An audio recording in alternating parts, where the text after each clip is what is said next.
Hi Gemini. Hi ഉണ്ണി, എന്തൊക്കെയുണ്ട് വിശേഷങ്ങൾ? സുഖമായിട്ടിരിക്കുന്നു ജമിനി, സുഖം. നിനക്കാ? നീ പറ, എന്തൊക്കെയുണ്ടല്ലോ വിശേഷം? എല്ലാം അടിപൊളിയായി പോകുന്നു. അളിയ, നീ ഇത് എന്റെ രീതിയിൽ സംസാരിക്കും, എന്നെ പോലെ അളിയാന്നൊക്കെ വിളിച്ച് നല്ല സ്റ്റൈലായിട്ട് സംസാരിക്കും.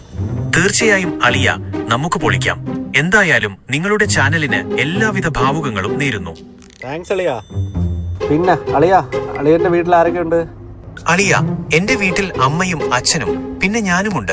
അളിയന്റെ വീട്ടിൽ ആരൊക്കെയുണ്ട്? അളിയ, എന്റെ വീട്ടില് അമ്മയും അച്ഛനും ഞാനും തന്നെയാണ്. അളിയന്റെ അമ്മയുടെ പേരെന്താ?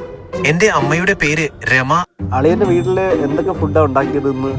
അളിയ, എന്റെ വീട്ടിൽ ഇന്ന് ചോറും മീൻകറിയും പിന്നെ കുറച്ച് തോരനുമാണ് ഉണ്ടാക്കിയത്. എന്ത് മീൻ അളിയ ഇന്ന് ഉണ്ടാക്കിയത്? അളിയ, എന്റെ വീട്ടിൽ ഇന്ന് മത്തി വറുത്തതാണ് ഉണ്ടാക്കിയത്. അളിയന്റെ ഇഷ്ടപ്പെട്ട ഫുഡ് ഏതാണ്? എനിക്ക് ചോറും മീൻകറിയുമാണ് ഇഷ്ടം. അപ്പൊ അളിയ ഈ മീൻ എവിടെ നിന്ന് അളിയ മേടിച്ചത്? അളിയ, ഞാൻ മീൻ മേടിച്ചത് അടുത്തുള്ള കടയിൽ നിന്നാണ്. അളിയ എത്ര കിലോ മത്തി അളിയ മേടിച്ചത്?